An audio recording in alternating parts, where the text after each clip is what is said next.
है जुमेरात का इस वक्त जो अहम खबर है वो ये है कि मुल्क भर में जो आम इंतखाबात की तैयारियां जारी थी उन तैयारियों को रोक दिया गया। अस्सलाम वालेकुम वरहमतुल्लाह। प्यारे दोस्तों, उम्मीद करता हूँ आप सब खैरियत से होंगे। प्यारे दोस्तों, जो आम इंतखाबात की तैयारियां चल रही थी वो अभी बंद हो गई हैं। मुकम्मल तफसीलात इस वीडियो में देखिए। ये वीडियो देखते हैं उसके बाद बात करते हैं। मेरी गुजारिश है वीडियो को लाइक ज़रूर कीजिएगा। बिस्मिल्लाहिर्रहमानिर्रहीम। अस्सलाम वालेकुम। आज 14 दिसंबर है और दिन है जुमेरात का। इस वक्त जो अहम खबर है वो ये है कि मुल्क भर में जो आम इंतखाबात की तैयारियां जारी थी उन तैयारियों को रोक दिया गया है। ये एक बड़ी खबर है क्योंकि कल रात को एक लाहौर हाई कोर्ट का फ़ैसला आया था। वो फ़ैसला क्या था और उसके ऊपर एक कैंपेन चली है जिसमें कहा जा रहा है कि तहरीक इंसाफ ही इलेक्शन को मुलतवी कराना चाहती है। ये सारा मामला क्या है, बैकग्राउंड क्या है, वो आपके सामने रखता हूँ। मामला ये है कि आपको इस हवाले से मैंने एक वीडियो में बताया था कि जो और फ़हीम अख्तर साहब ने इसमें बड़ी डिटेल में वीडियोज़ की थी क्योंकि वो इलेक्शन कमीशन ऑफ पाकिस्तान को कवर करते हैं कि जो डिस्ट्रिक्ट रिटर्निंग ऑफिसर्स हैं वो लिए गए थे ब्यूरोक्रेसी से, जो हुकूमत का हिस्सा हैं, जिनको डीसी लगाया गया है, एसी लगाया गया है, जो मुसलसल तहरीक इंसाफ के ख़िलाफ़ एमपीओ के तहत ऑर्डर जारी कर रहे हैं, तमाम इंतकामी कार्रवाइयाँ कर रहे हैं, सब कुछ कर रहे हैं। उन तमाम हुकूमत के लगाए गए ब्यूरोक्रेट्स को इलेक्शन कमीशन ऑफ पाकिस्तान ने जो है वो बना दिया डिस्ट्रिक्ट रिटर्निंग ऑफिसर्स, और रिटर्निंग ऑफिसर्स उनको बना दिया। तो इस पर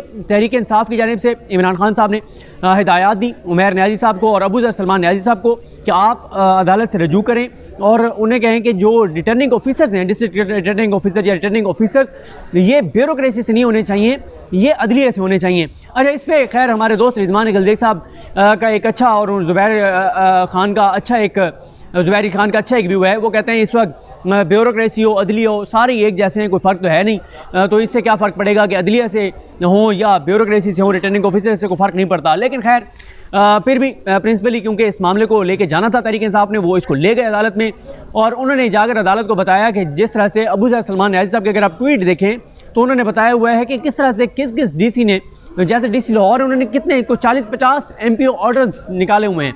यहाँ इस्लामाबाद में देख लें, जिस डीसी को बदलने के लिए इलेक्शन कमीशन ने लेटर लिखा वो अब वो रिटर्निंग ऑफिसर बन गए। अब मसला ये है कि इनके खिलाफ तो कंटेम्प्ट प्रोसीडिंग चल रही है इस्लामाबाद हाई कोर्ट में। इनके जारी किए गए तमाम एमपीओ जो हैं वो अदालतों से जाके कलअदम हुए या उन्होंने वापस लिए हैं। तो इस हद तक बड़े पैमाने पर इलेक्शन कमीशन की ये बदनीयती सारा कुछ। और यहाँ पर यह भी बता दूँ, इलेक्शन कमीशन ने ये कहा था कि अदलिया ने इनकार कर दिया है आरओज़ देने से, लेकिन अबू ज़र सलमान न्याजी साहब ने आज वो नोटिफिकेशंस, वो लेटर्स ट्वीट कर दिए हैं जिससे ये वाज़ेह होता है कि अदलिया ने इनकार नहीं किया। अदलिया ने कहा आप शेड्यूल जारी करें, दोबारा रिक्वेस्ट करें। तो ऐसा नहीं है कि अदलिया ने जो है वो इनकार किया हो कि हम आपको रिटर्निंग ऑफिसर जो हैं वो नहीं देते। अब इस सारे अमल में ये हुआ कि जब ये मामला लाहौर हाई कोर्ट गया तो कल लाहौर हाई कोर्ट के जस्टिस बाकिर अली नजफी साहब ने जो है वो इलेक्शन कमीशन का वो नोटिफिकेशन, जिस नोटिफिकेशन के तहत डिस्ट्रिक्ट रिटर्निंग ऑफिसर्स और रिटर्निंग ऑफिसर्स जो है वो लगाए गए थे, उस नोटिफिकेशन को लाहौर हाई कोर्ट के जस्टिस बाकिर अली नजफी साहब ने जो है वो मुअत्तल करते हुए ये मामला लार्जर बेंच के लिए चीफ जस्टिस अमीर भट्टी साहब को भेजा है। और उसके बाद अब हुआ ये कि रात को ये बात वाज़ेह हो गई थी कि अब लगता यह है कि इलेक्शन शेड्यूल इलेक्शन कमीशन जारी नहीं करेगा। इलेक्शन कमीशन को एक और बहाना मिल गया है। वैसे तो देखें आइडियली अब तक इलेक्शन शेड्यूल आ जाना चाहिए था, लेकिन जैसे मैंने आपको बताया है कि 16 दिसंबर 3 बजे तक, यानी आज 14 है, कल 15 है, परसों हफ्ते के दिन 3 बजे तक की डेडलाइन इलेक्शन कमीशन के पास। उनको हर सूरत में जो है वो इलेक्शन शेड्यूल जारी करना है। इलेक्शन शेड्यूल चंद दिन पहले जारी करना फ़र्ज़ है, मस्ट है इलेक्शन एक्ट के तहत। और अब इलेक्शन कमीशन के पास परसों तक का टाइम है, लेकिन अब इलेक्शन कमीशन इसका बहाना बना सकता है क्योंकि इलेक्शन कमीशन से जो प्रेस रिलीज सामने आया है वो 3 लाइनों का प्रेस रिलीज है। उसमें ये कहा गया है कि लाहौर के हुक्म के मुताबिक इलेक्शन कमीशन की जानिब से जारी करदा नोटिफिकेशन मोरखा 11 दिसंबर 2023 की मुअत्तली के बाद अब इलेक्शन कमीशन ऑफ पाकिस्तान ने डिस्ट्रिक्ट रिटर्निंग ऑफिसर्स और रिटर्निंग ऑफिसर्स की जारी ट्रेनिंग को रोक दिया है। तर्जमान इलेक्शन कमीशन में सिर्फ एक इलेक्शन की तैयारियों के हवाले से मेन चीज़ चल रही थी, वो थी डिस्ट्रिक्ट रिटर्निंग ऑफिसर और रिटर्निंग ऑफिसर की ट्रेनिंग, उसको भी रोक दिया गया है। और अब आप ये कह सकते हैं जिस तरह से हमारे दोस्त आमिर सैयद अब्बासी साहब ने ट्वीट किया, उन्होंने उस ट्वीट के ऊपर ये लिखा कि मुल्क भर में आम इंतखाबात का अमल रोक दिया गया। ये बात दुरुस्त कर रहे हैं आमिर सैयद अब्बासी साहब, बिल्कुल ऐसे ही है। एक ही चीज़ चल रही थी, वो मामला रोक दिया गया है। और अब अच्छा, इसमें एक और चीज़ बहुत इंपॉर्टेंट है, वो ये है कि ये मैं आपको बता दूं कि ये जो दरख्वास्त है इसमें वो तो मैंने आपको बता देना कि बैरिस्टर उमैर न्याजी साहब की जानिब से है, जो इस वक्त इमरान खान साहब के करीब 3 लोगों में से जो हैं वो उमैर न्याजी साहब भी हैं, और रोज़ाना वो केसेस में वहाँ पर पेश होते हैं, इमरान खान साहब से मिलते हैं। अबू सलमान न्याजी भी, अबू सलमान न्याजी ने उमैर न्याजी की दरख्वास्त पर आर्गू किया है और उनके साथ जो है वो दराब वली फुरकान और शहरियार रियाज, जैन शेख, शिज़ल बरकी और ये सब उनकी पूरी टीम थी। और इरफान फैज़ कलार, अदनान फैज़ कलार, राय मोहम्मद अली बैरिस्टर, लामिया न्याजी और ये सब जो है वो टीम थी उनकी, जो इनकी अबू सलमान न्याजी साहब की, जो उस अदालत में पेश हुई।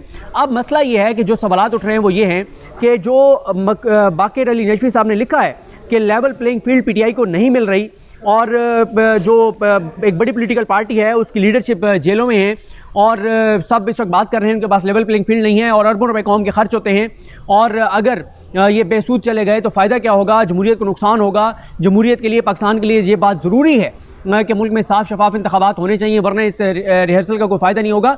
तो सवाल ये है कि पहली बात यह है कि 9 मई के बाद ये पहला केस है जिसमें बज़ाहिर तो अगर आप देखें पेपर के ऊपर तो तहरीक इंसाफ के हक़ में फ़ैसला आया है, लेकिन इसको इंटरप्रेट जो किया जा रहा है वो ये किया जा रहा है कि ये फ़ैसला, इसके ऊपर सवालात इसलिए उठ रहे हैं कि कैसे बाक़िर नजवी साहब जिनके पास इतने बड़े बड़े केसेस लगे, इंसानी हकूक़ की पामाली के बहुत कुछ, किसी केस में उन्होंने वो काम नहीं किया जो आइन और कानून के मुताबिक उनको करना चाहिए था, जो अदलिया का किरदार है उनको करना चाहिए था।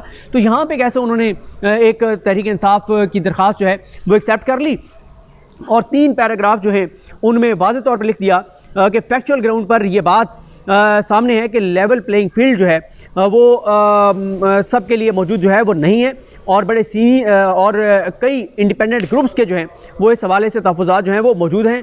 टॉप पॉलिटिकल लीडरशिप जो है वो जेल में नज़र आती है और साथ ही जो वो लिखते हैं कि जो इनके तहफ़्फ़ुज़ात हैं वो दुरुस्त हैं और साथ ही वो कहते हैं कि इलेक्शन कमीशन ऑफ पाकिस्तान की ज़िम्मेदारी है कि साफ शफाफ इलेक्शन करवाएं। रिटर्निंग ऑफिसर्स के हवाले से उन्होंने कहा कि ये एडमिनिस्ट्रेशन का हिस्सा हैं और उस एडमिनिस्ट्रेशन का हिस्सा हैं जो एडमिनिस्ट्रेशन जो है वो जिसके ऊपर एक बड़ी पॉलिटिकल पार्टी यानी तहरीक इंसाफ के तहफ़्फ़ुज़ात हैं उनको एतमाद नहीं है। तो वो कहते हैं कि गरीब कौम का अरबों रुपया जो है वो खर्च होता है इलेक्शन के ऊपर और अगर मेजर पॉलिटिकल पार्टीज इसके रिज़ल्ट ही नहीं मानेंगी तो ये अरबों रुपए ज़ाया हो जाएंगे। और इसी तरह से वो कहते हैं कि इलेक्शन कमीशन की ज़िम्मेदारी है कि वो कंडक्ट करे फ्री फेयर इम्पार्शल इलेक्शंस और तमाम के लिए जो है वो इक्वल अपॉर्चुनिटीज़ होनी चाहिए तमाम कैंडिडेट्स के लिए और तमाम वोटर्स के पास जो है वो चॉइस होनी चाहिए कि वो बगैर किसी खौफ के जाके और वोट डाल सकें। वो कहते हैं कि इस जो मौजूदा हालात हैं इसमें उस तरह के मतलूबा नतीजे सामने नहीं आएंगे जो इलेक्शन के मुताबिक आने चाहिए और इससे जमहूरियत को जो है वो नुकसान होगा। तो लिहाजा उन्होंने कहा कि इस सारे मामले को जो है वो ये एक नेशनल इशू है और ये फ़ाइल भेजी जाती है honourable chief justice Lahore high court को कि वो लार्जर बेंच बनाएं और मीनवाइल उन्होंने जो इलेक्शन कमीशन का नोटिफिकेशन है वो मुअत्तल कर दिया है। अब ये कहा जा रहा है कि तहरीक इंसाफ इलेक्शन डिले करवाना चाहती है, ऐसा बिल्कुल नहीं है। अगर तहरीक इंसाफ इलेक्शन डिले करवाना चाहती है, इस वक्त मैं सुप्रीम कोर्ट में खड़ा हूँ, काजी फाइज़ साहब 24 घंटे सोशल मीडिया पे भी उनकी नज़र होती है, यूट्यूबर्स पे भी उनकी नज़र होती है, ट्विटर पे भी उनकी नज़र होती है, अखबार भी वो पढ़ते हैं। लेकिन ये ज़रूर है कि ट्विटर हो, यूट्यूब हो या अखबार हो, उस पर वो उस वक्त एक्शन लिया करते थे जब इमरान खान का दौर था और इमरान खान के ख़िलाफ़ चीज़ें करनी होती थी। उस वक्त काजी साहब को अखबार में ये भी नज़र आ जाता था कि तरक्याती फ़ंड्स दिए गए हैं, उस वक्त उनको ये भी नज़र आ जाता था कि इमरान खान जो है वो कन्वेंशन सेंटर में वकीलों से जाके खिताब कर रहे हैं और प्राइम मिनिस्टर वहाँ पे नहीं जा सकता। उस वक्त उनको सहाफ़ियों के साथ होने वाली ज़्यादतियाँ भी नज़र आती थी, उस वक्त उनको मीडिया के कदगनें भी नज़र आती थी, उस वक्त उनको नज़र ये भी आता था कि जियो और डॉन को कंटोनमेंट्स में नहीं चलने दिया जा रहा। उस वक्त उनको ये भी नज़र आता था कि जंग अखबार जो है वो कंटोनमेंट्स में जो है वो बंद कर दिया गया है। उस वक्त उनको हर वो चीज़ नज़र आती थी जो उससे 50 गुना ज़्यादा शिद्दत के साथ इस वक्त हो रही है, लेकिन उनकी आंखें बिल्कुल मुकम्मल तौर पे बंद हैं और उनकी अब जो ऐनक है उसमें वो चीज़ें उनको नज़र नहीं आती जो उनको पहले नज़र आया करती थी। जब नून लीग को ज़रूरत थी, जब शरीफ ख़ानदान को ज़रूरत थी, उस वक्त उनको हर चीज़ काजी फाइज़ साहब को नज़र आती थी। अब अगर तहरीक इंसाफ जो है वो इलेक्शन डिले करवाना चाहती है तो पाकिस्तान की अदालतें, पाकिस्तान का निज़ाम, पाकिस्तान का इलेक्शन कमीशन, पाकिस्तान की सुप्रीम कोर्ट सब इस वक्त तहरीक इंसाफ के ख़िलाफ़ फैसले करते हुए नज़र आ रहे हैं। तो कोई मसला ही नहीं है, तहरीक इंसाफ डिले करना चाहती है ऐसी की तहसीन की। आप अभी काजी साहब केस लगाएं थोड़ी देर में, उड़ाएं लाहौर हाई कोर्ट के उसको जो उनका ऑर्डर है, और कहें कि नहीं नहीं यही ब्यूरोक्रेसी से ही होंगे सारे रिटर्निंग ऑफिसर, इन्हीं के साथ ही करवाएं और करवाएं 8 फरवरी को।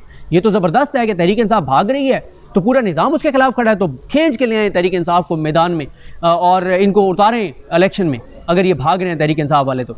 लेकिन पता सबको है ये बयानिया बनाने से काम नहीं बनेगा, क्योंकि तहरीक इंसाफ इलेक्शन से भाग रही है। इस वक्त तहरीक इंसाफ के अलावा कोई इलेक्शन नहीं चाह रहा, तहरीक इंसाफ हर सूरत में इलेक्शन चाहती है। और इमरान खान ने 2 असम्बलियाँ इसलिए तोड़ी थी कि वो मुल्क भर में इंतखाबात चाहते थे और उनकी पूरी स्ट्रगल इलेक्शन के लिए थी। बार बार वो ये कहते रहे हैं कि इलेक्शन करा दो, इलेक्शन करा दो, इलेक्शन करा दो, मेरा और कोई मुतालबा नहीं है, कोई मेरी फरमाइश नहीं है, जितना जुल्म करना है कर लो, जो करना है कर लो, इलेक्शन करा दो, करा दे इलेक्शन। तो ये बिल्कुल एक मन घड़त और अजीब और फजूल बात है कि मतलब अब के जी उमैर न्याजी और अबू ज़र सलमान न्याजी अदालत गए हैं और जो है वो इलेक्शन रुकवाने के लिए गए हैं। तो मैं तो कह रहा हूं कि अगर तहरीक इंसाफ इलेक्शन रुकवा रही है तो इनको घसीट के लेके आए इलेक्शन में तहरीक इंसाफ को। इनकी सज़ा यही है कि इनको इलेक्शन में उतारें तहरीक इंसाफ को, और हर चीज़ अब आप उनके खिलाफ करें। काजी साहब लगा दें, सरदार तारिक मसूद साहब के पास लगा दें, वो भी तो केसेस लगाए थे ना हाई कोर्ट के, जिसमें हाई कोर्ट ने ये कहा था कि एक के बाद दूसरे केस, दूसरे के बाद तीसरे, तीसरे के बाद चौथे केस में गिरफ्तार ना करें। तो काजी साहब ने क्या किया था उसके ऊपर? काजी साहब ने सरदार तारिक मसूद साहब की सरबराही में बेंच बनाया और सरदार तारिक मसूद साहब ने उड़ा दिया वो हाई कोर्ट के ऑर्डर को और कहा कि नहीं, जितनी बार मर्जी गिरफ्तार करना चाहते हैं, 100 बार भी करना चाहते हैं तो करने दें, किसी को नहीं रोकना गिरफ्तारी से। तो लगा दें सरदार तारिक मसूद साहब के पास और उड़ा दें इस जो उन्होंने नोटिफिकेशन मुअत्तल किया है। लेकिन इस वक्त एक और भी पाकिस्तान के अंदर डिस्कशन चल रही है कि काजी साहब इलेक्शन डिले करवाने में अपना किरदार अदा करेंगे या रिग्ड इलेक्शन करवाने में अपना किरदार अदा करेंगे। इस पर नेक्स्ट वीडियो में बात करेंगे। मुझे दुआ याद रखिए। अलकीम हम सब कामी नासरो। अल्लाह हाफ़िज़। एक इमरान खान को हराने के लिए क्या कुछ कर रहे हैं, ऑफिसर भी अपनी मर्ज़ी के तैनात कर रहे हैं, पता नहीं क्या कर रहे हैं। अल्लाह माफ़ करे, अल्लाह बेहतरीन कारसाज़ है। मिलते हैं अगली वीडियो में, दीजिए इजाज़त। अल्लाह हाफ़िज़।